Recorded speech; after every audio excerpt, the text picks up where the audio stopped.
Because I want to do the in between two ferns thing. Okay. And also you have a gift. Oh, thank you. You're welcome. You can open it in the beginning or at the end. It doesn't really matter. You're also going to see a different version of me that you probably haven't seen before, so don't be alarmed. Okay. This is normal. I've seen quite a few versions of you, Aubrie. There's many. That's probably why I'm single. Okay. Okay, I'm gonna ask you some questions. Mm-hmm. And this is they're gonna be a little rude. Oh, okay. They're gonna be a little rude. Know that it's not about you. Yeah, it's not personal. It's not personal. It's not about you. Exactly. Okay. That's kind of what I had to tell Crystal too, which was like, these are literally like sketch questions. Like, think of SNL. Okay. Like it's a jab at you, but it's like a bit like a roasting, I guess. Yes, exactly. Yeah, okay. So you just recently started modeling again, right? I did. Yeah. Aubrie, how did you know that? I know just because of like online stuff that you post. Did you just start modeling again recently because your makeup career wasn't going as expected? Actually, that's exactly what happened. In all honesty, I was like, what the fuck am I going to do? And for whatever reason, people were starting to notice that I was looking different, sounding different, behaving differently. Because you're getting older? Because I'm getting older, sure. But because I'm looking after myself, actually, in a very different way to most people, annoyingly.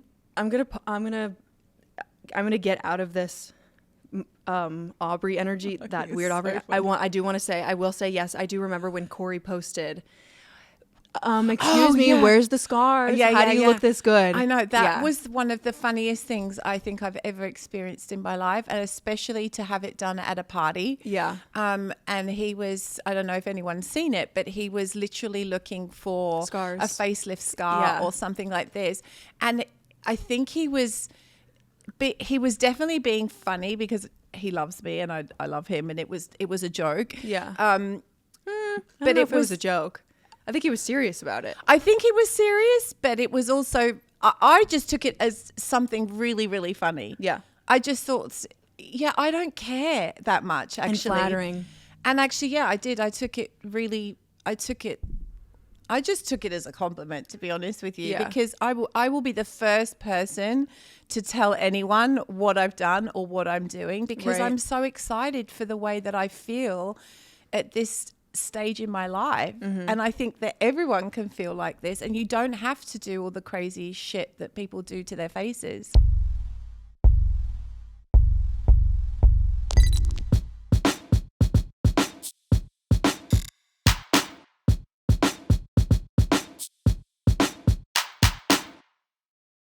Well, especially, I want to say something super authentic.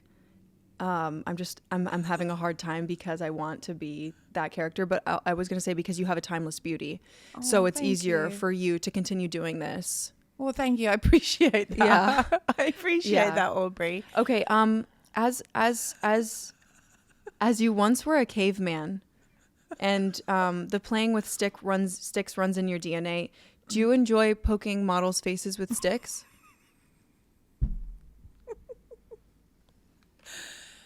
You know what? I loved my job for so many years, but it started to get really, really draining. If I got to work with someone like you every single day, it would be joy. I would be in joy. I would be like high from joy all day. That's so kind of you. But it's the truth, Aubrie. Yeah. You know how I feel about you. I don't think I feel the same way. I know that you do. I do. But yeah, if every day was a day like that, it would be so wonderful. But realistically, it's not like that. And often I feel like our industry, especially the creative part of it, is treated very differently. Mm-hmm. I think it's gotten worse. I think that people were going through a lot. You think people have treated us worse now? Treat us worse now? I think people are getting worse. Like on the production side or on the modeling side? I think on both sides, actually. For me as a model now, it's very different. I like it. I actually like it as an older woman. I like how I feel. I like how I look. I like how I show up. But it wasn't always like that back then. Right. But as an artist, it's still the same shit. Like everyone's competing with everybody. Everyone's trying to one up someone, and I don't have the energy for that. I don't have the time, energy, or anything for that. Do you find that people are one upping you more like in the social media aspect or in like actually on set? Like where do you feel people are getting one upped or trying to one up? I think on set. For sure. Mm-hmm. For me, with social media, I don't like it. I hate it. But I also love it because it's connected me with so many incredible people. You know, I just met this wonderful guy. I don't know if you saw my post. Shane. The guitar guy. Yeah. I mean, what? Yeah. 22 years old. And, you know, I need to help this guy. He's also like he's kind of cute. He's gorgeous. I mean, he's just a sweet, sweet boy. We spoke for over an hour on the phone on FaceTime the other day, and we're working on a project together now. Oh, cool. And he's just wonderful. And I think that social media should be used for that kind of tool to help others and be helpful. And I don't think it should be a display of narcissism and, you know, me. But that's just where I am in my journey on social media. I'm happy to post stories and you know, encouraging posts, but I'm not comfortable doing this yet. Although I have to start doing this because of the modeling thing. Question: you said that social media is like a form of narcissism in a way, or self-centered and egotistic. I have a counter argument against that. Although I do agree slightly, I will say that social media, especially when it's your own account and you're posting on your own stuff, I feel that like it's my account, so I can post whatever I want. I will say, yes, there are some people, most times than not, that are posting selfies or you know, their tits or their ass or just them all the time, their body, whatever it is. And as much as I want to say that it is like egotistic, it's also like it's their page. Like they're gonna do whatever they want. They're sharing their life. They're sharing who they are, who they want to be, or what their goals are. And like your social media is definitely a lot different than anyone's that I know. Like you're posting quotes and you're posting happy things and you're posting, you know, manifestations and the new moon and all that stuff. And I really enjoy it. It is nice. It is a good, it's like a good, it's just different. And you and Bobby are very similar. We are. In that way. We are. We're both very spiritual beings. Yeah. But I think it's funny because I feel like so many, I mean, I'm European and Australian, but I feel like so many Aussies have such an opportunity to go deep within when they're growing up because we literally live on an island in the middle of the ocean. A big island. Yes. So I don't know. I feel like so many people go that way, but there's also a huge group of people that aren't authentic in that realm. I want to just encourage people to feel good about themselves. And if they are having a problem, just knowing that it will pass. And if a lot of the time it's something that I'm also going through that will resonate with me, and that's the reason that I will post it. Yeah. You know, it's also like a projection. It's almost It's like instead of like yelling and screaming at someone, which is not my character at all. It's mine. It's I would rather just shout in a post, if that makes sense. Yeah, you know what I mean? Yeah. So we never got to do, because we got straight into it, we never got to do a real introduction. Hello, hi, and welcome back to the Impetuous Podcast. I just wanted to thank everybody for, I have now 101 subscribers on YouTube. That's amazing. Woo! Thank you all for subscribing to me. You guys are awesome, and I'm really grateful. I'm really, really grateful. Also, if you haven't already, subscribe to my Patreon. I think it's $7 a month. I post new exclusive content every month. No, it's not my titties, and no, it's not my ass. It is content for sure. That is right. You heard that, content. But it's more so, it's just content. You know what I mean? Yeah, I'll put the description below. But today we have a very special guest. We have a very, very special guest. A woman who has inspired me to be great, be authentic, be genuine. A woman who came to me in a time of serious need, who was there for me in Paris when I was depressed and down bad. I was down bad. Please welcome the amazing, the wonderful, the purest. Should I say Theodore or Campbell? You can call me whatever you want. Campbell Ritchie. Thank you. Round of applause, everybody. Thank you. Theodora. I like that you call me Theodora. Theodora. Sorry, Theodora. No, that's fine. Yeah. It's okay. I mean, that's my real name, but everyone mostly knows me as, well, my family and friends, which you are, know me as Theodora Teddy. But work people know me as Campbell Ritchie because that was the name I was given when I went to Ford Models at 17 and Campbell. was told my name was not good enough for the modeling industry. Shitty. Yeah, I walked in as Theodora and I came out as Campbell Ritchie. But I didn't really understand because I was like 15. So that's not like legally a part of your name, is it? Yeah, no, it is. Theodora Campbell Emmanuel Ritchie. Oh, Campbell. Yeah. Oh, they just like it's all part of my name. Yeah, that's how I wanted to be. How I wanted to be branded. I actually walked into the office last year to talk about rebranding. Yeah, my name I to remember Brooke, you doing that. Yeah, Aubrie Williams. Yeah, but it never happened. Yeah, but Paris was very interesting. Yeah. Yeah, we had a Sunday fun day in Paris. We had a Sunday fun day. We had a weekend to Paris to go and have a fun day with you on a Sunday. Yeah, you guys know who your real friends are or just the real true people in your life, because there are some people who will be there for you literally, who will literally come to Paris, literally fly to Paris. Yeah. To come and see you because you're down bad. But that was a great day, though. That was a great day. It was like like a weekend, though. Yes, it felt like a weekend. We ate all the foods. Yeah. Walked the whole entire Paris twice over. Mm-hmm. Yeah. No, it was 2 days. And we worked out. And then you came. Yes, and then I came back for a second Sunday fun day. Yeah. Yeah.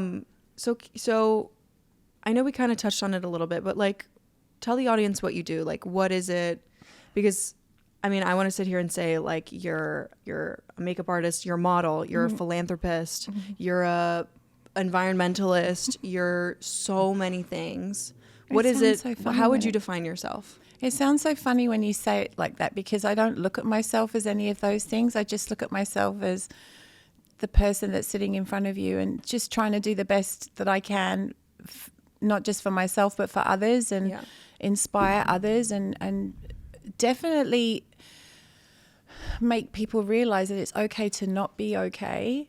Mm-hmm. And if you're struggling or you need help, it's okay to reach out and reach out. Mm-hmm. And, you know, for me, showing up in Paris was nothing. To me, it was what I would do for you. To me, it was fucking everything. But it was just such it was a really, really wonderful weekend. I mean, we've had so many great times together, you and I, anyhow, on and off set. But I just think it's really, okay. I know. I just think it's really important that people know that I see you. You know what I mean? Like I never had that growing up. And I think that it's my way of also nurturing the little girl in myself as well, and say it's okay not to be okay. And, you know, but who am I? I don't really know. I'm still trying to figure it out. Yeah. And it's okay to still be figuring it out at this age. I think that we're so programmed to believe that we're not where we're supposed to be. We're not in the right spot. You should have a boyfriend by this time. You should be married by this time. You should have a house with a white picket fence and 2 dogs and da-da. And quite honestly, I think that just sets people up for failure and misery and depression. And it's just totally unnecessary. You're never going to attract the right people in your life unless you're the best version of yourself anyhow. I agree. So. I will say, though, like people in small towns, no offense, people in small towns, like where I grew up, not everyone I went to high school with, but a lot of people that I went to high school with, like their goal was to maybe go to college, but like find a husband, have kids, and then like build a life with them. And I mean, I can't say that I know what their lives look like now, but like through social media, it's like they're definitely living this like, it's almost like they're wanting to show the world that they're happy, but like deep down, you kind of can tell when a person's not really doing their self the justice that they deserve for the life that they're not living, the life that they want to live. And like for me personally, moving to like a big city, for example, LA to New York, like I've had so many opportunities to live these different lives that if you're a young person watching, like do not settle for seriously, no offense. Do not settle for like the hometown life. Like, don't think that's all you have in life. There's so much more to explore in life. It's also okay to have that life if that's what you want. But I urge people to go out into the world, leave your state. That's what leads people to having like midlife crisis. Like I've seen my dad have midlife crises. Okay, his first one was paramotoring when he turned 50. His second one was getting a one wheel and like an electric fucking one wheel that goes like 45 miles per hour, 50 miles per hour. He fractured his skull and fell off because he wasn't wearing a fucking helmet. He's fine. Everything's fine now. But like, I don't know. My dad has told me stories about like the dreams that he wanted to pursue and he didn't because he chose a different route in life. And like, not saying you shouldn't get to that point. It's okay if you do, like you just said, but also like make brave choices when you're young. Yeah, I agree with that. You know, don't keep yourself in a box. Nothing is set in stone. Everything can be changed, you know. Unless you have kids. Unless, of course, if you have children, then they should be an extension of who you are anyhow. Yeah. I don't think people should be having children just because they're having children. Agreed. I think that people should prepare it. It should be a very thought out process, basically. Yep. Because it's a huge financial burden. Yeah. Especially as they get older. Do you know the statistic of a child? No. And the money that it costs? I mean, I can't even imagine. I think it was a couple years ago. There was a statistic that came out that said you spend at least $1 million on your kid up until they're 18. $1 million. That I would 100% agree with. Imagine you don't have kids and then 18 years later you save your money the way that you can, or you invest in stocks, whatever. You become a millionaire. In 18 years you can become a millionaire if that's how much it costs to have a kid. I mean, I'm not there yet. I don't even have kids, but it's fine. Maybe I should give you $100 a month until it's fine. You turn 18. If everybody actually, yes, I'll take you up on that offer. No, but if everyone signs up to my Patreon and you get exclusive fucking content, then I will soon be. You all will be contributing to me being a millionaire, and I will highly appreciate that. I'll do giveaways. I have gifts here. By the way, do you want to open your gift? Oh my gosh, I would you love get to pick one. I just go in and pick one. Yeah, sorry if this is all over the place. By the way, not this one. You're not that one. Not that one. Don't do that one. Trust me, I know what's good. Okay. Pick the one on the left. Left. The other left. I think that's the one. And if not, we'll pick until I, you know. I was going to bring you a gift. You don't have to open it on the pod, by the way. Do you get uncomfortable opening gifts in front of people? No. Oh, okay. I do. That's so weird. Why? Because you're worried that it's not going to be good? My reaction. Oh, I see. Okay. Yeah. I'm not a good liar. That's what I'm talking about. Okay. Exactly. Yeah. Is that it? That's it. Oh, no. This is good. Mm-hmm. Yeah. I mean, I don't get acne.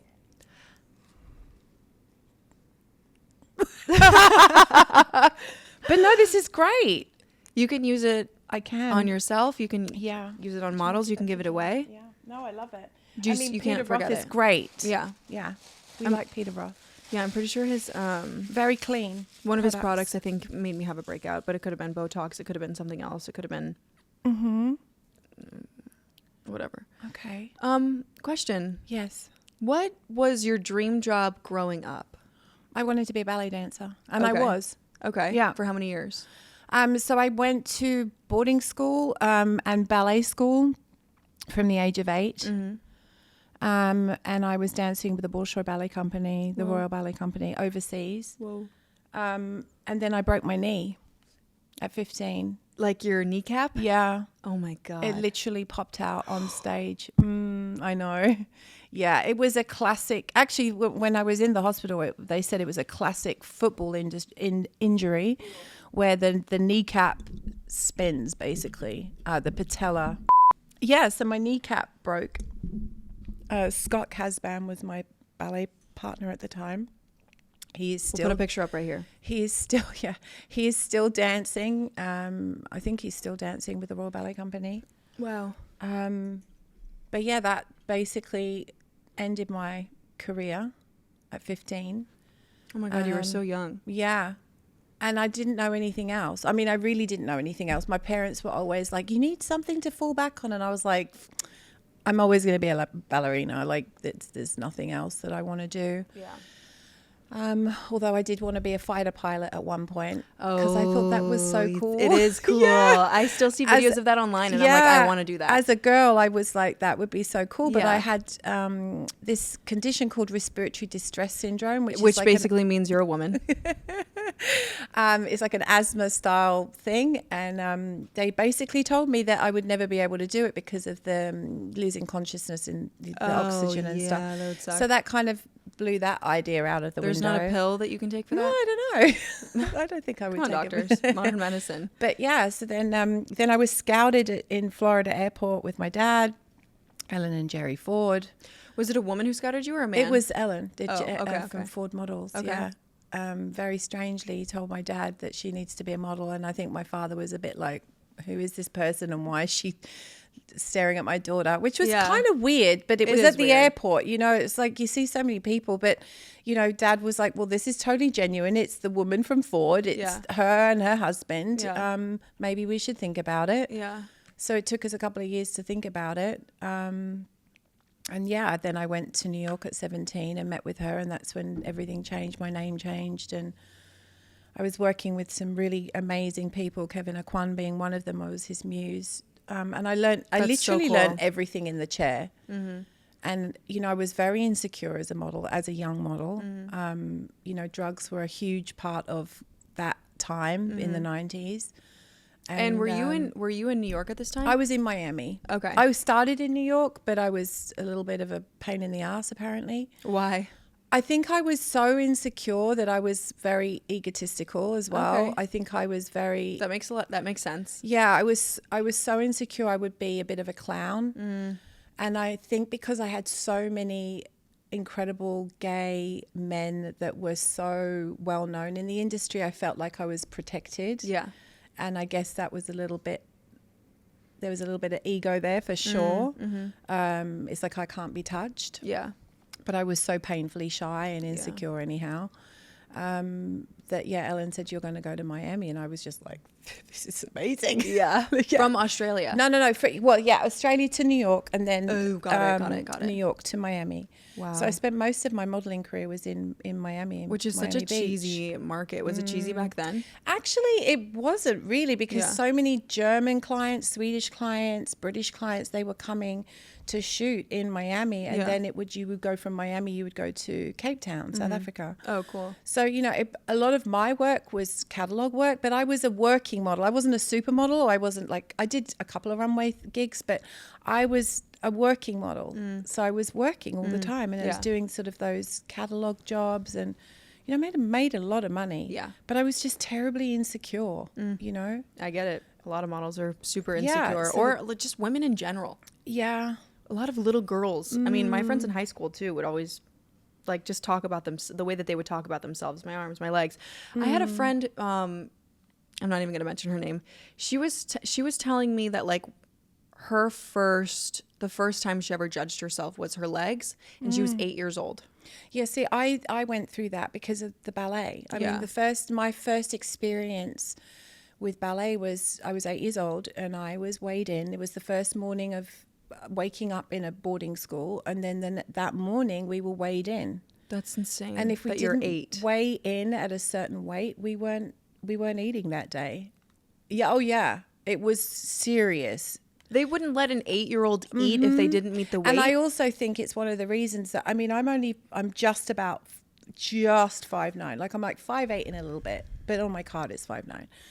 But, you know, my family, my dad, my mom, everyone was tall. I believe that my body my growth was stunted at 8 years old, because my feet were around like a 41 and now they're like a 39. Yeah. So my feet were shrunken. Well, it's like, that's literally, I mean, that has to be the problem of the height growth, is so many, especially like football players will say like, how'd you get to be so tall? They'll be like, I ate my vegetables. I ate my vegetables and my nutrients so that I could grow into the body that I knew I had potential for. Well, I think they saw that my feet were big. I was 8 years old, and they were like, oh, we need to stop this. We need to stop this now. So they literally bound my feet in very small point shoes. And I was doing point work at 8 years old. I mean, nobody should be doing point work, putting your full body weight on your toes. Do they still do that now? With like 8-year-old ballet girls? No, I think it was a very 80s Russian thing. Yeah. I mean, we trained with the Russian gymnastics squad on a Friday, which was, again, intense, was so I'm sure. abusive. Yeah. But my story is no different from many girls' ballet stories, actually. Yeah, but I've never really heard this or like talked about anybody who's gone through this. So it's like... It was very abusive. Scary, yeah. It was very abusive. There was a film that came out, actually. It was... Jennifer Lawrence, she played, it was called Red Sparrow. I don't know if you ever heard of it. Yeah, I saw it. It was a Russian film, and she was a Russian ballet dancer. And when I saw that film, I was like, oh my God, that was my life. I mean, I was running the ballet world in the 80s. Jesus Christ. Like, it's crazy. Should we bleep that out? Probably. Yeah. I don't want anyone coming after me. No one coming after us. No. But I think, I mean, it maybe it is on some level the same, but it certainly isn't what it was. Yeah. Or maybe it is, and I just don't know. Yeah.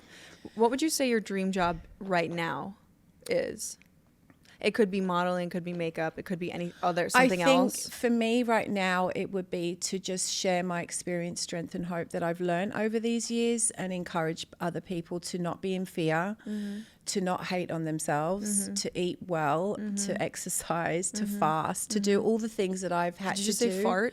Fast, honey. Oh, got it. I mean, I love to fart, but fasting, because you can become the best version of yourself at any age. And I feel like right now I'm the best version of myself, and I want to be able to share that with people that are going through whatever it could be that they're going through, whether it's a mental issue, a health issue, a body issue, a career issue. Like, I'm an example of how you can change everything and not be in fear. Yeah. Because it's very easy to be in fear. I mean, you know, society my story is based on fear. Absolutely. And it's a way of controlling people, you know. But for me right now, I don't have any fear. Fear is not part of my There's nothing life. that you're afraid of, like, at all? Like being in debt, dying, I have no fear losing of death. someone. No, because I don't have fear of death. I've been able to see spirit since I was 4. I don't have. I mean, it's sad when someone leaves, ascends. We call it an ascension, but they're not really gone, Aubrie. They've just stepped out of this version of the world. I mean, I completely agree with you. My papa passed away a few years ago. His picture is on my fridge over there. Yeah. And I can definitely feel him. I mean, I know when he's around, and when he pops in my mind, I'm like, that's not for no reason. Or No, like when a of course motorcycle not.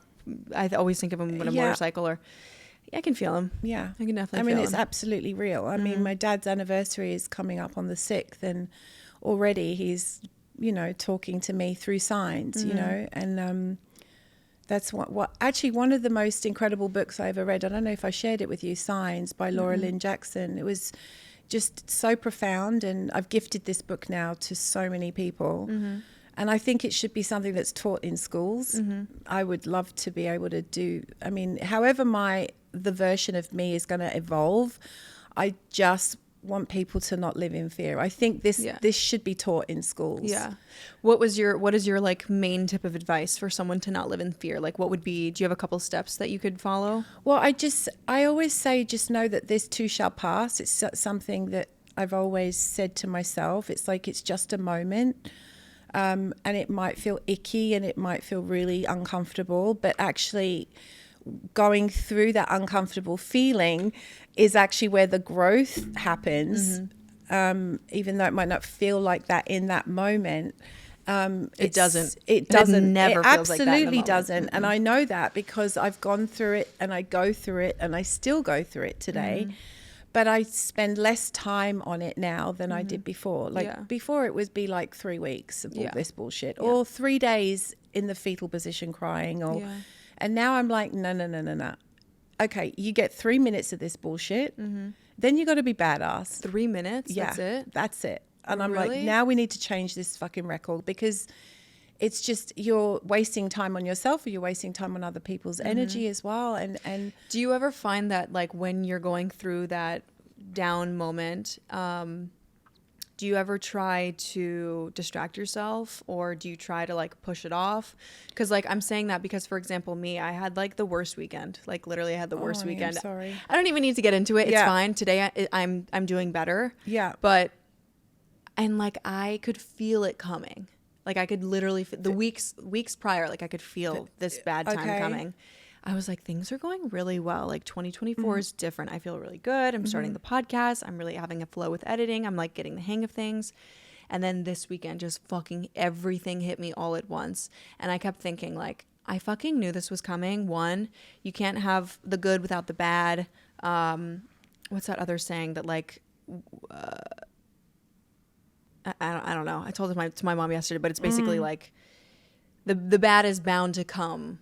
No matter what. Well, it's the yin and the yang of it. You have to have the good with the bad. Yeah. To balance. And it was like just so Campbell, literally so many fucking things just happened all at once. And I was like, what is going on? It all started when people, places or things? What was it? It was everything. It was everything. Okay. I'll tell you actually. Yeah. I'll tell you.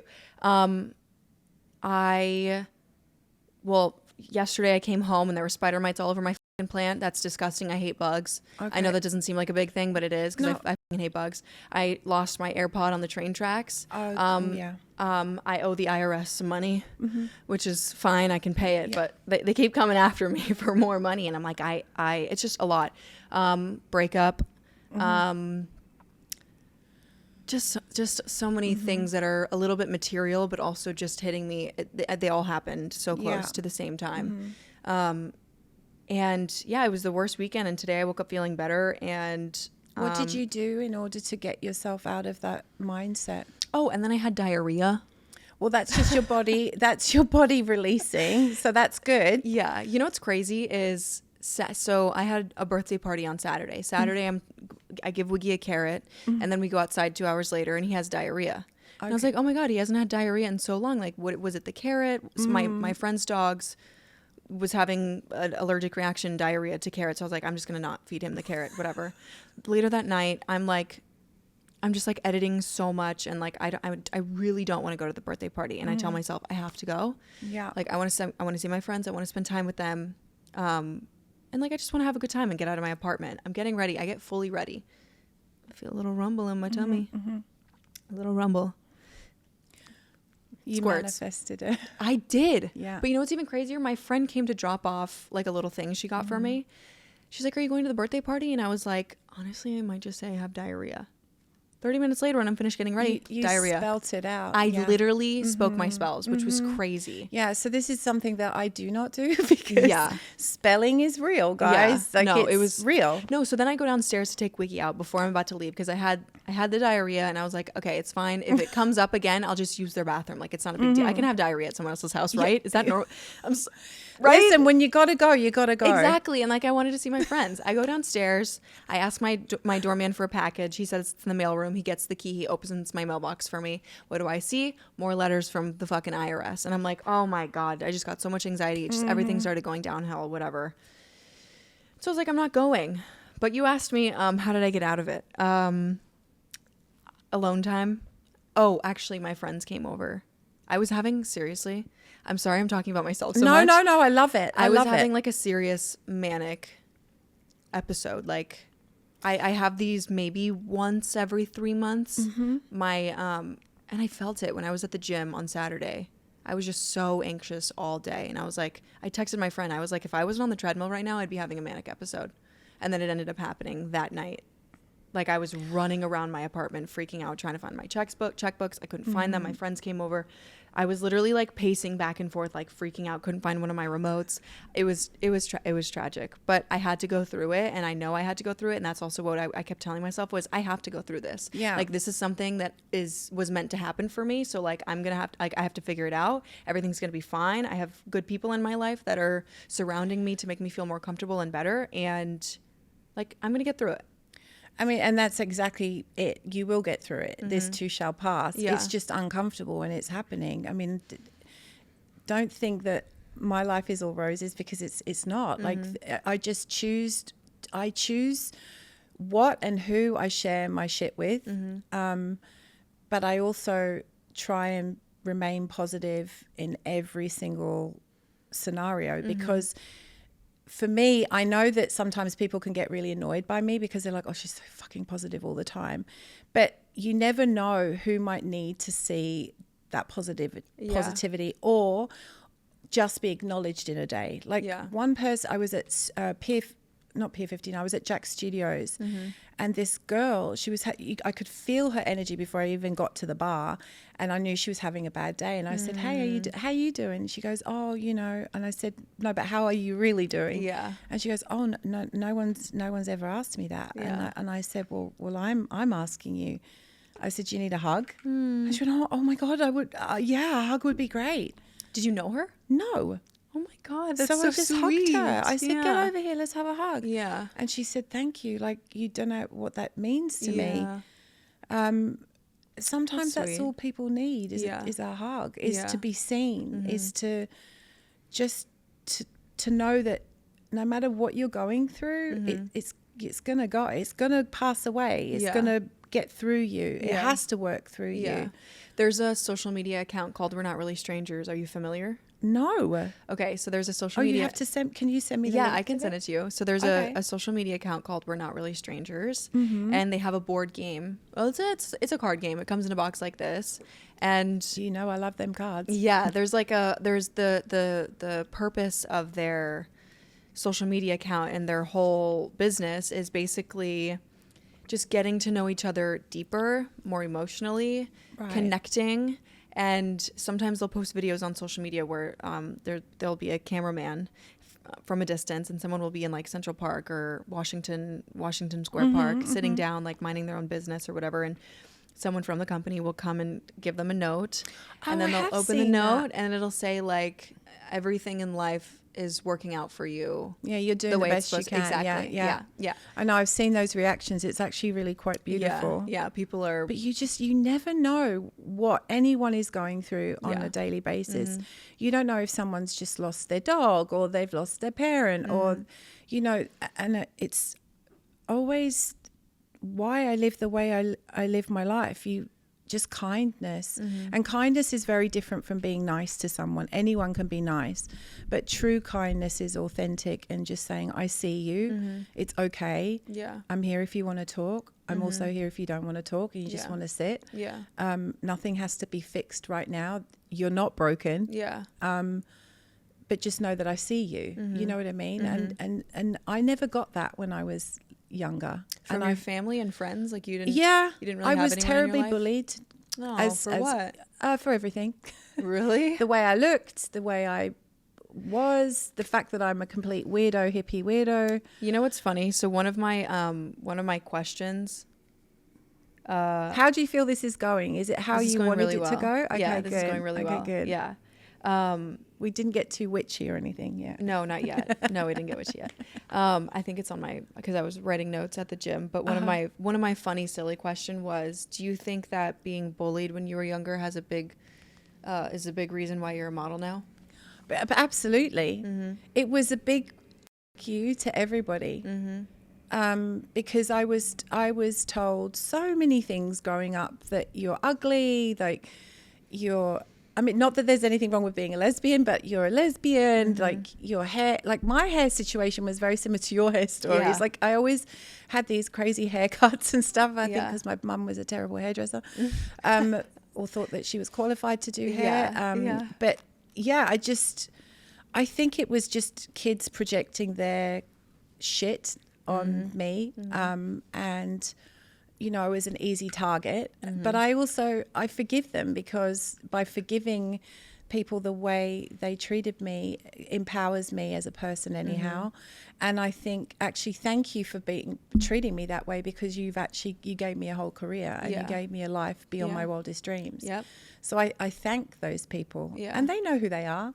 And I still get bullied even now to this day. At this age, I mean, there's multiple people in our industry that is just mean and unkind and says mean things, and or talks to other people and says mean things. But I just that fills me with so much anxiety. I know.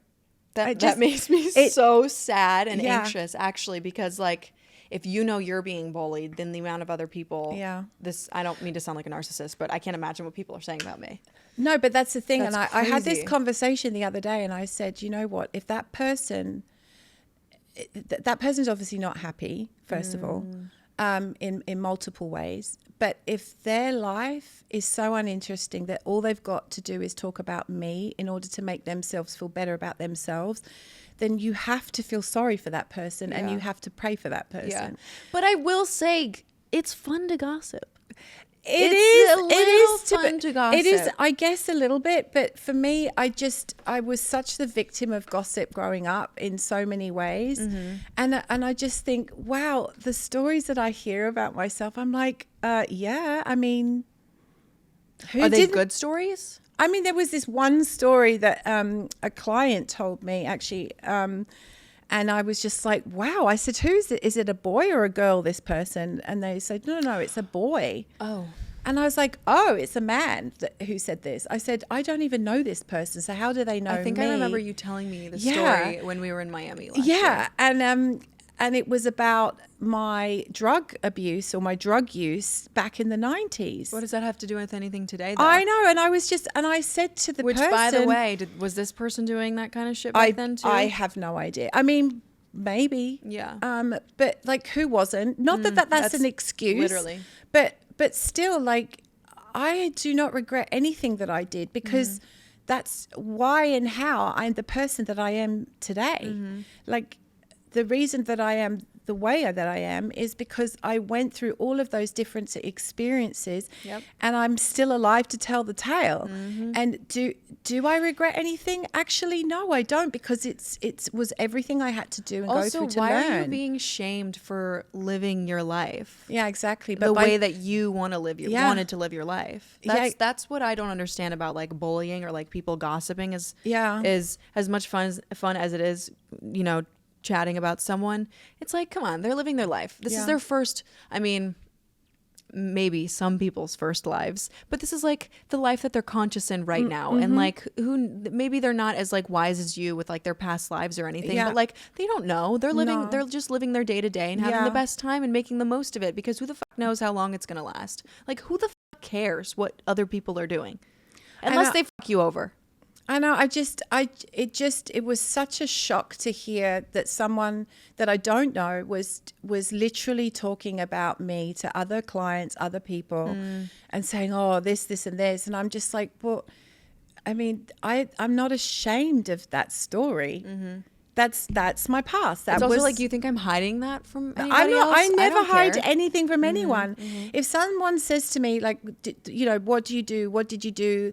How did you do this? Blah, blah, blah. I tell them. I mean, I've got nothing to be ashamed of. Yeah. It's not something that I do now, but it was something that I did back then. How did this person know? I don't know. That's what I'm saying. I really don't know, to be honest with you.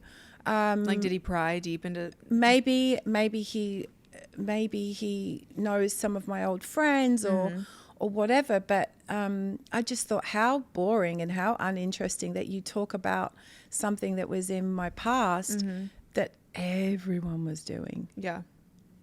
Like, I have a question here. Yeah. Excuse me. It's a joke. It's a fucking joke.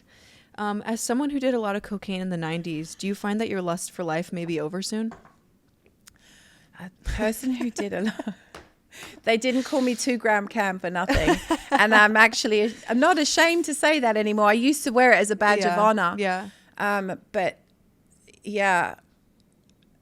That's just a joke. Did I lose my lust for? I know. I think actually, no, you have not. I definitely did not lose my lust for life. In fact, all I wanted to do was live my life longer, more fulfilled, more authentic, more clean, more everything actually. Yeah. Because now I realize actually what I was doing in the 90s was keeping myself away from being the best version of myself, because drinking, drugging, partying, all of the things was actually keeping me away from being the best version of myself. But I believe that everyone has to go through those kind of situations, whether it's that same path or something different, in order to get to the best version of yourself. Yeah. You know, I find it really hard. I was just chatting with a friend about this a couple nights ago. I hate drinking. Yeah, I hate it because I love it. Okay, yeah. I love it. See, I hate it because I really hated it. It's terrible. I have a really good Earl story, but I'll tell you about it in a minute. Yeah. Tell me now. I want to hear it. So you know who DMX is? Earl. An artist? Yeah, it was, you're gonna make me lose my mind up in here. Yeah. Up in here. Yeah. So there was one night in the club, Yeah. I think it was the Liquid Lounge in Miami. And these boys, these rappers, they would always have like champagne tables. It was like a thing. Yeah, it still is. I guess it still is. Yeah. But I hated it. I hated that moment of coming to the table. We're all hanging out, and then everyone's like getting this, because I hated champagne. Oh, okay. Yeah. You wanted it to be like vodka or tequila or something? I just didn't want it to be champagne. I just wanted to have a drink. I mean, the champagne in the club it's not the vibe. It's bubbly and you're I mean, so yeah, it was sorry. really not good. And I remember Earl's passed now, unfortunately, but I remember him passing me this long flute thing, and I took a sip, and it was like projectile vomit. And he's like, what? I was like, it's cat's piss. And he was like, no. Then he put strawberries in it, hands it back to me, take a sip. I'm like, he's like, what now? I said, cat's piss with strawberries in it. Yeah. He's like, get the fuck out of here. Really? Yeah, like not in a bad way, but just like, you know, and I was like, why am I drinking this shit to make other people feel good? Because when people are drinking and you're not drinking, there's this air of, why are they not drinking? Like, first of all, are they an alcoholic? Oh, are absolutely. they, you know, all of these Absolutely. things. And alcohol was never my problem. Drugs were my problem. Yeah. But and if I had a drink, I would just be like, I feel like shit. I'd get red, rashy face. Yeah. That's not cute. I didn't feel in control. Whereas with cocaine, I felt like I was in control. Yeah. So yeah, I didn't like drinking. But carry on. I had an experience. One of my first experiences drinking. I believe I was 18. I went to this club in Arizona called Dakota. I was with my best friend Sarah Salas. Shout out Sarah Salas if you're watching. Love you, girl. And we got those shots. It's not a green tea shot. It was a lemon drop shot. Have you ever had one? No. They're delicious. And what is in this? It's like a couple of vodkas mixed with like some sort of like lemonade. And it's just a shot. It tastes so good, gets you fucked up. You can't even, there's so many alcohols in it that it gets you so fucked up, but it doesn't taste like alcohol. Oh, wow. It's really, really good. Okay. Really good. Okay. Really good. Anyway, I'm like already a couple drinks deep. And I take the lemon drop shot and like. So wait, 2 drinks of regular alcohol and then you go to this shot. Maybe it was like 4 drinks of regular alcohol. Okay. Like 4. And then I take another shot, which is technically your 5th drink. Okay. So I take the shot and we're at the bar. We had just gotten served and I try to take the shot and I'm not joking you. I vomited. Okay. So it didn't even go down. It came straight back up. Along with other shit. Wow. Okay. Chunks of my dinner. Yeah. It was bad. I've done that once before. I've gone like, and then carried on. Yeah. That's exactly what I did. But I was around your age too, I think. Yeah. Well, I was 18. I had like a fake ID. That's how I got into the club. I don't even know how the fuck I got into the club. But I love the way I feel when I'm drinking. I don't love the way I feel when I'm drunk. I don't like that feeling. I like the way I feel when I'm tipsy. But unfortunately, my genes have alcoholism. I have alcoholism in my genes. It's in my family too. And I would consider myself an alcoholic because I do not know how to stop drinking. Like I know how. I can't. Like there's a choice in my head that cannot be made. So if actually, I've gotten better over the last year. I will say I've gotten better because of, I'm going to bleep that out. he was the one who opened my eyes to the idea, I think you're an alcoholic. Okay. And I was like, I'm not an alcoholic. An alcoholic drinks every day. He's like, there are many different forms. There's different of alcoholic. versions. Yeah. And so the thing that him and I spoke about was I had 11 drinks in one night, and I didn't black out visually. I blacked out like hearing Sound, stuff. yeah. So like I couldn't remember the conversations that we were having, but I remember every single thing visually of what was going on. And like I wasn't the nicest version of myself, and he had told me in the beginning of the night, like, I don't really like being around people who are like drinking heavily, so like maybe don't get too drunk. And I just was so nervous, I just fucking kept going, and he's trying to feed me water, and I'm like, I don't need water. That's what used to happen all the time though, like all of the time.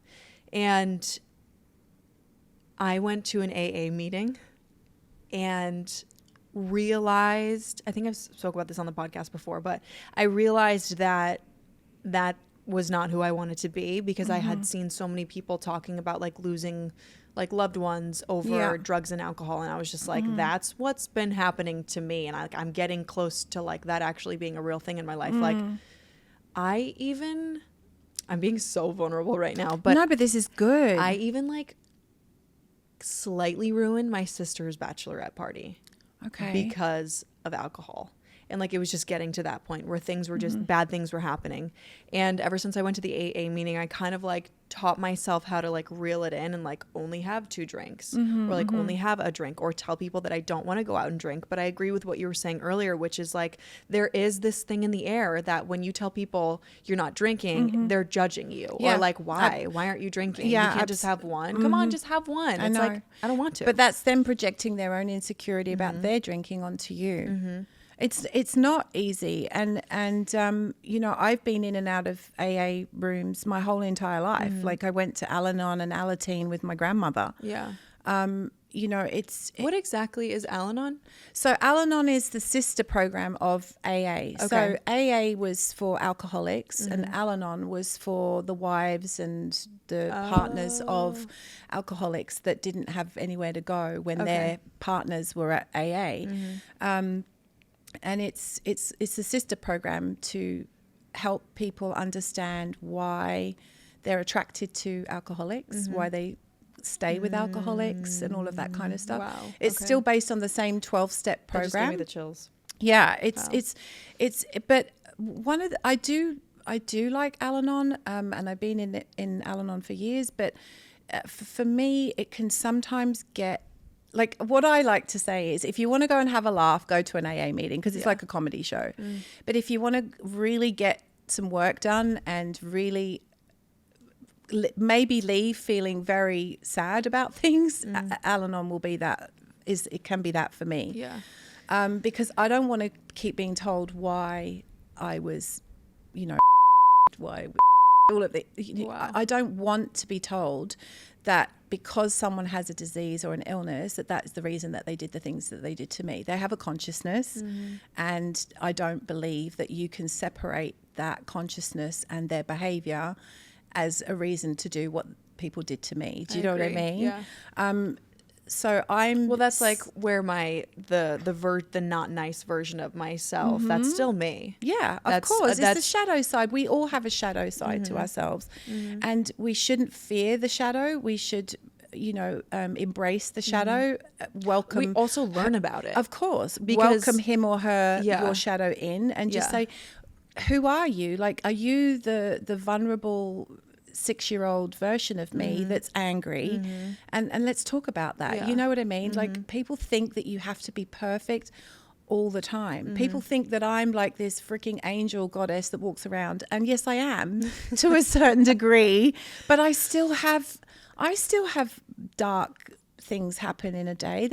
If I haven't done my TM, my transcendental meditation, I haven't done my yoga, I haven't done my practice, I'm working out with Abby twice a day now. If I'm not doing those things before my day starts and someone yells at me in the street, I'm going to fucking yell back. But if I've done all the things that I've done in order to get myself to the best version of myself before I leave the house, I will be more likely saying, I'm sorry that you feel that way. Yeah. And I'm, you know, Bless what? your Like, heart. Sorry you're going through it. yeah, exactly. And I want to show up as that version every day versus the, you know, it does happen sometimes. It does come in. And when I'm, you know, tired, or if I've been traveling or something like that, you know, that can definitely happen. Yeah. But I don't want to be that version anymore. You know what I mean? Absolutely. So it's definitely hard. It's hard knowing that a lot of things in life are a choice, but there are impulses. I was listening to a podcast, and this girl was talking about how she does not believe in free will. And I think you mentioned that before. Maybe, to me. yeah. And I kind of agree with her. And her podcast partner was like defending it. No, we have free will. Like, we have free will. Like, everything that we do in life is a choice. But there is a side of, like, I'm saying this because of what you just said, where, like, if I haven't had my morning meditation or my workout, like, I'm just going to be off my game. And, like, I'm just going to be a little bit, for me, I would be a little bit more agitated, especially if I haven't gotten my workout or, like, my morning coffee or whatever it is that's my morning ritual. There are things in life that, like, make your fucking impulses just like you just triggered, and, like, you just act upon it, which makes me believe there's a sense of free will, but also it doesn't really exist. Because, I mean, look at serial killers. They fucking act off impulse all the time because there's something, like, wrong chemically with their brain, or, like, people with depression, like, I don't believe that they have free will if if the wires in their brain aren't put on right. So I don't know. I think I was going to say something about, like, the choices that you make. Oh, I was going to say there's, like, a moment, like, literally not even a millisecond of a moment where you can decide, I can take a deep breath before I have a fucking freak out moment, or I can just freak out. So then it makes me believe that there is free will. But that moment is so short. Yeah. You have to be really in your body and really be practicing that on a daily basis to be able to catch yourself. How do you manage to stay present? I mean, you know me, Aubrie, I do so much stuff. It's ridiculous to get myself into this state. I don't know. It's sometimes it can be a real struggle, because I feel like I'm almost holding everything together for others as well, especially, you know, my kids and stuff. And there's not a lot of room for me to have a meltdown these days. But I also have to acknowledge that I'm living a human experience, and being a human being is not that easy. And we have human feelings. And human responsibilities. And human responsibilities whilst we're on this planet. But I think that because I've got such a connection to consciousness, whether it's God, Buddha, whatever you want to believe, I just know that ultimately everything is going to be okay. Yeah. And that we're just passing through. And my only mission whilst I'm here is just to be a kind person and the best version of myself, however that looks, however that shows up. And just, Can I ask you, so for the people who would say, I just 1 second, sorry. I just want to just do this because I can hear it, and I just put do not disturb. Sure. Sorry. I wanted to ask you, and this is for the people who would argue, but what if it's not okay? What do you say to that? Just know that whatever isn't okay for you in that moment, it's going to change, and you can make it okay. You've got the opportunity to change it. Yeah. Would you say that you're the type of person who believes that everything happens for a reason? 100%. And what about the starving kids in other countries? I think this is a very difficult subject for me. This is a tough question to answer, because I believe since I was very little that things are manipulated. You know that I didn't grow up with TV. You know, the whole commune life is not, we don't have those kind of things. And, you know, Dad would always say TV will rot your brain, and all of these things. True. And it's basically you're being programmed. And I remember very, very distinctly going to people's homes for like a sleepover or a play date or whatever, and just be glued to the television because I didn't have it. And it was like an energy transfer, and I was like, what is that? And as I've gotten older, I've noticed, I mean, I don't have TV at all, but I've noticed, especially during the pandemic, that people were glued to their phones, they were glued to the internet, they were glued to TV, like, tell us what we need to know, like, versus I'm okay, I am safe, I'm in my body, I'm going to be okay. People were so clinging on to what they could see because we're such visual people.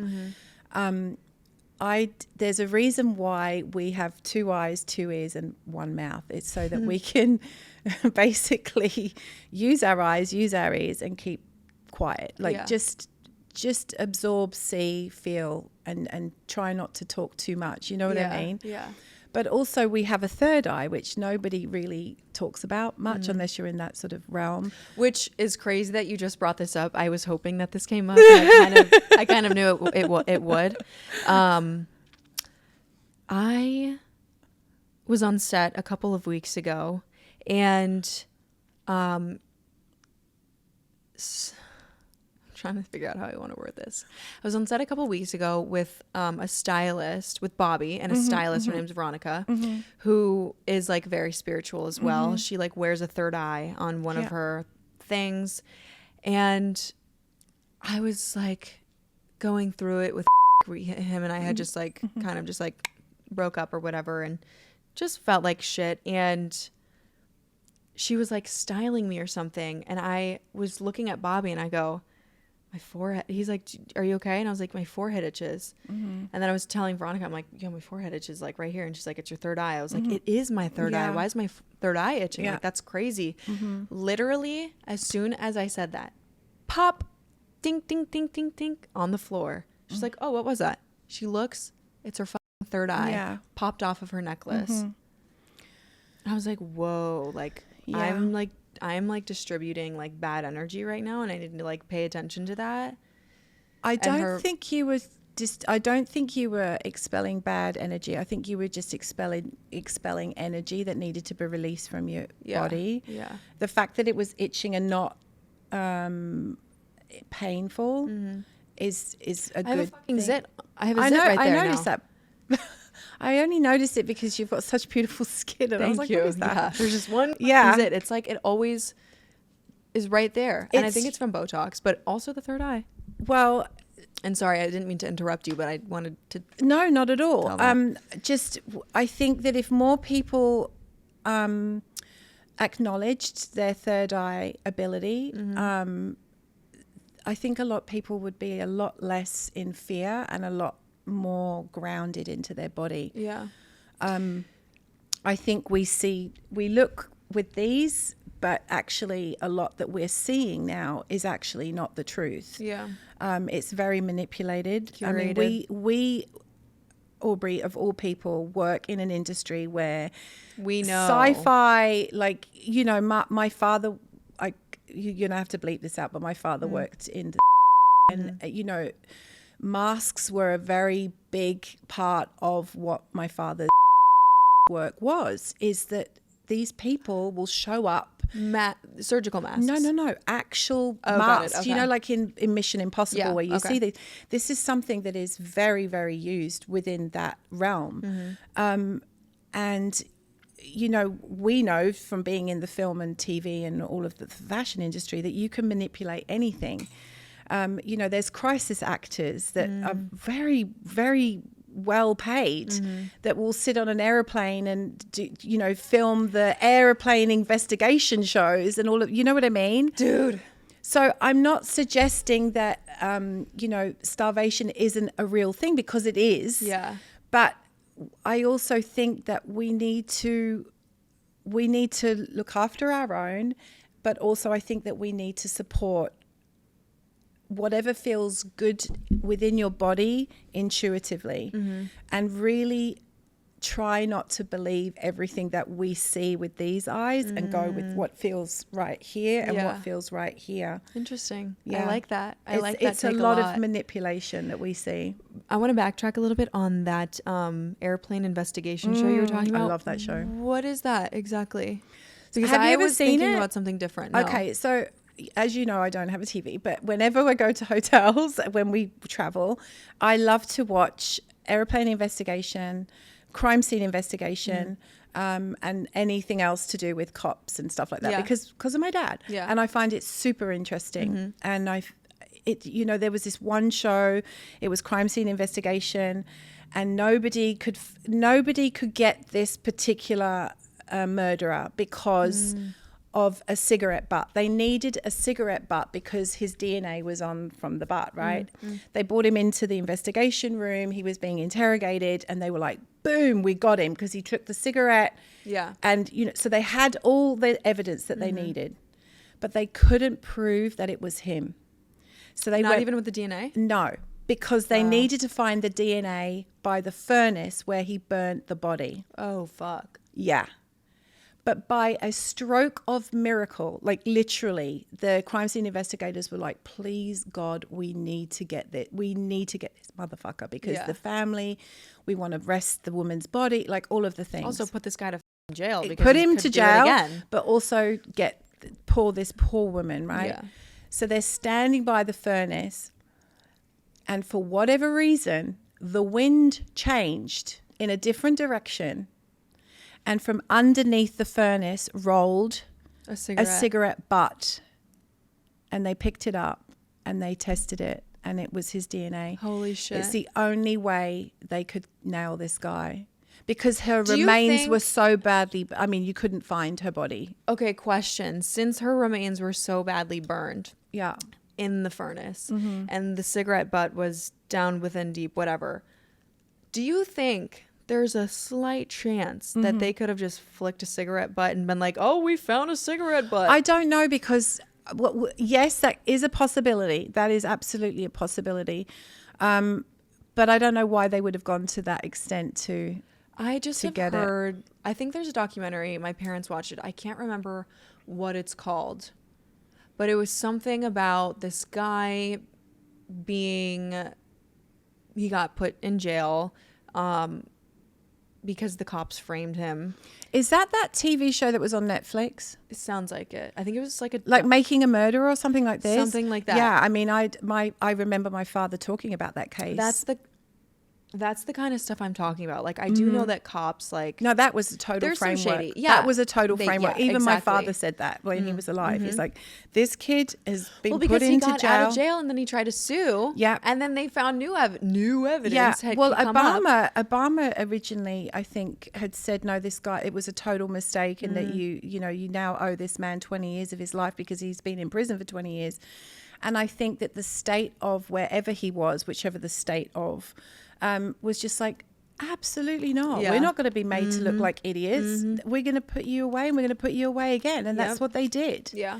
But this is the power of the legal system right now. I mean, I have a dear friend, Stephen Donziger. I don't know if you know who Stephen was, but he was fighting against the oil industry, Chevron, because many people were dying in the Amazon, limbs being removed, dying of cancers because of the oil that was being dumped into these waters in the Amazon, and they put him in prison. Yeah, exactly. That's what I was going to say. I mean, the system. I sat next to Roger Waters in a courthouse, and every single bone in my body wanted to stand up and say, "You guys are all lying. You're in bed with her. She's in bed with you. You're backhanding money," and that's how the legal system works. And we can change it, but we have to come together as a community, as a world, and not be so divided. And I think that's what's happened. That what's happened in this world since the last 4 years is that we've created a bigger division than ever before. I see what you're saying. The last 4 years, it's definitely been more prominent, but it's been happening since the beginning of time. 100%. For sure, yeah. Division is a way to make people fearful for their life. Is a way to control people. It goes back to what you said earlier with manipulation. Absolutely. I mean, but if there are more of us than there are of them. And if we came together and just let go of this, he said, she said, you know, all of this kind of, I'm right, you're wrong. And just said, you know what? Let's get the motherfuckers and let's change our world. We would be in a much better, different situation. But it's all, I feel that it's all, the actual root of it is money. Oh, of course it is. So it's ego and money. It's ego and money, power. And the person who has the most is the person who rules all of it, which I don't know what BlackRock is, but I've heard many things about like they own everything in the entire world. They're one of the 13 families. Yeah. And I have to be really careful what I know. I don't want to say anything. We'll bleep it out. Yeah. We'll bleep it out. Yeah. I actually am scared. Yeah. Well, you shouldn't be scared, because as long as you realize that you have power and autonomy over yourself, nobody can take that away from you. You do. Even of the richest people, do I? Yeah, you do. Because people can show up if you believe that anywhere. Yeah, if you believe that within your heart, then you'll be fine. Yeah. Because I believe it. Such a tricky subject to talk about. It is, so especially scary. Being the daughter of that type of work. Yeah. I remember. What were we just talking about before? Next week I'm like, oh, it was such a shame. Thank God we got her on the podcast before she passed away. No. Oh my God. I am like thinking. Yeah, just so you know, I am not suicidal. Same. No. You know, actually, this weekend my car is completely functional. It's not going to blow up, but if it does, it wasn't me. I'm not suicidal either. Yes. I love my life. Yes, me too. I love my life. Yeah. And if it happens, it was a setup. Yeah. Actually, we're both here to say this first. Exactly. Yeah. Sorry, what were you saying? I don't know. We were talking about, you were talking about the third eye. Oh, yeah. You know what? That gives me a perfect opportunity to go into a tarot card reading. Oh, sure. Is this something you're interested in? Are you kidding? I do one every night. Really? Yeah. Okay. I usually do 3 cards. You know why? Because Father, Son, and Holy Spirit, or the Trinity. Oh, That's why I do it. Okay. So you can do just one. Yeah. You want to do just one? You can do whatever you want to do. Okay. No, it's whatever you want to do. This is for you. I'm doing your reading. Okay. Is that okay with you? Are you okay with that? Yeah, absolutely. Okay. Everybody, I have these affirmation tarot cards. They're all positive. There's nothing negative about it. How it works is Campbell's higher self is going to come. I have to belch. Excuse me. Campbell's higher self is going to come and tell her either a piece of advice, give her a random daily reflection, a yes or no answer to something that she wants to know. And this is all her. I'm just doing the shuffling and the reading. Okay. Are you going to shuffle first? This is how I shuffle. You know what I always wanted to do is what? that you know Me how too. Yeah. Yes, same. It's so cool. But these I think cards are it's a little hard big. with the big cards. Yeah. So do you want to pick your own card, or do you want to wait until one falls out? Okay, let's do one that falls out. Let's see if that happens. It might take a while. Okay. So let's sit here and talk. Well, I'm just going to talk to the cards too, Yeah. so that it will make a card pop out. Exactly. For you. Okay. But all I want to know is show me what I need to know. That's always what I ask. Everything. Mm-hmm. I don't need any of the the thrills and the. Have you ever asked a question? I have. Yes or no There's answer? definitely specific times I've asked questions. Yeah. Did you get the answer? Didn't quite come out. No, okay. Didn't come out. Yes, I did. Always get the answer. Yeah, always. But I also don't need to use cards now. I can just ask the universe. I did a card 2 nights ago when I was having like a really, really, really, really bad day. Mm-hmm. I got the devil card. Okay. Which said a lot. Yeah. The devil card was the sabotage. That's what's happening. Yeah, it was like you're addicted to something. You're obsessing over lust, over greed, over just anything like I was reading into it more as like I was addicted to social media over the weekend. I was like posting my clips, doing all that. And I was just fucking checking the views, checking the comments, just becoming so fucking obsessed with like, is this doing well? I want to do well. I want to be great. I want to I feel like I shouldn't be talking about this while I'm doing But your cards. what is it, Aubrie? Is it validation? Because you don't need to be validated by anyone. It's not validation. It's more so, am I getting the feedback that I was hoping for? Because there is a goal in all of this. Like there is, while doing this podcast, I mean, the goal is to like hopefully eventually monetize it somehow. Yeah. I love doing it. It is really fun. But like I want to make a career of some sort out of this. And I'm sorry, I'm getting distracted. And so I just want to make sure it's doing well on social media and reaching the right audience. And so I because I want to build an audience. Yeah. There's a little bit of validation in there. Mm-hmm. I want people to like me. I'm a people pleaser. I know, but we all are. Yeah. It's hard not to in this industry, especially when you're literally judged for what you look like and how good you are at whatever. And if you have followers on social media, there it is. And it's yellow. Wow. Look at that. Okay, everybody. This is the Hanged Man. And it's yellow. My favorite color. Do you want to hold it? Sure. This is your card. I'm going to read it to you. I love that it's a frog. I do too. I don't have these memorized, but that's fine. Okay. Now, which way did it come? Was it upright or was it upside down? Do you know? It was like that. So it was upside down. Mm-hmm. I don't know what that means, though. There could be an expression for it being upside down. Sometimes they do, depending on which way it was. I'll just read it first, and then we'll figure it out. Go ahead. The Hanged Man. The Hanged Man. The sun is in my eyes. Sources say you're at an impasse in some area of your life. Sorry, what? An impasse. Impasse. Like a crossroad? Kind of. Oh, okay. Or like a halt. Okay, sure. Yeah. Okay. In some area of your life, kind of like you're reaching a dead end in a maze. Mm-hmm. That's what it says. The best course of action, inaction. In other words, try not to keep walking in the same wall over and over again because ouch. Yeah. Surrender, turn around and try a different path.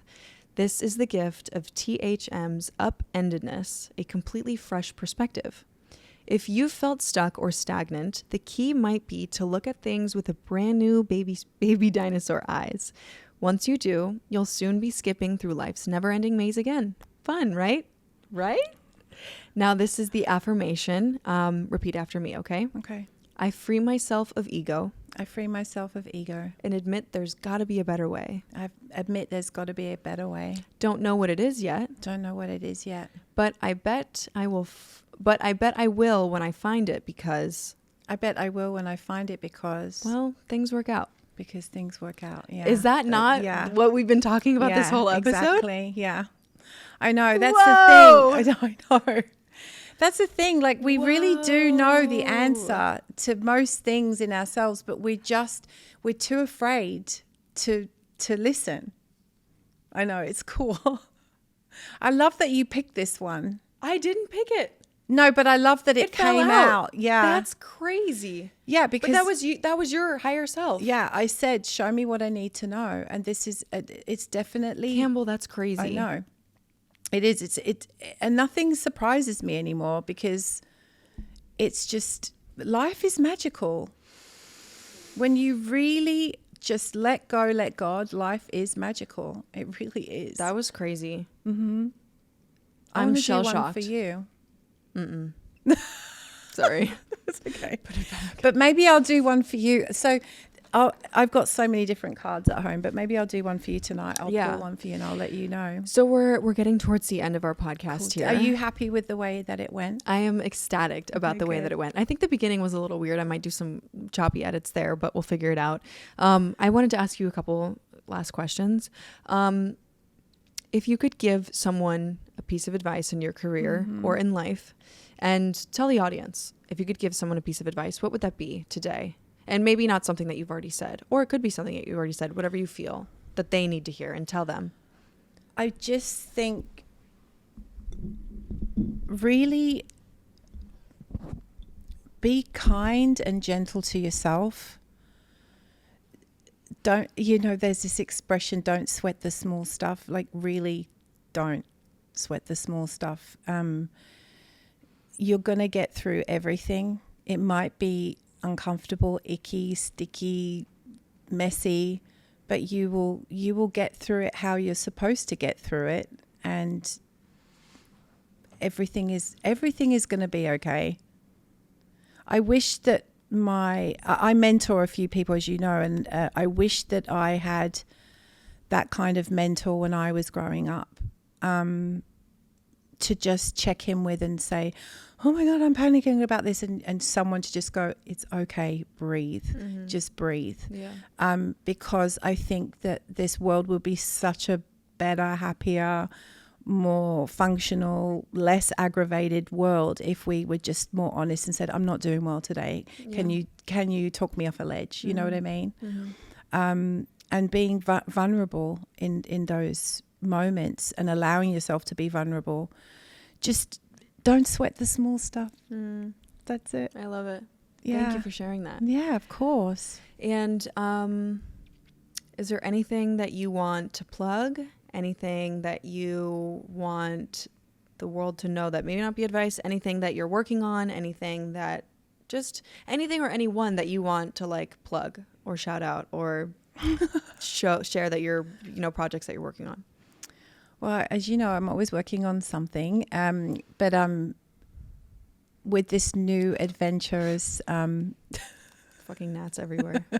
This new adventure coming back, full circle back as a model, has opened up a lot of opportunities for me to be in a space where people can actually see what I do as a human versus just being a model or a makeup artist. Not that there's anything wrong with us being just those, but I've really always wanted just to use my platform to be of service to others, and to make people realize that life is okay.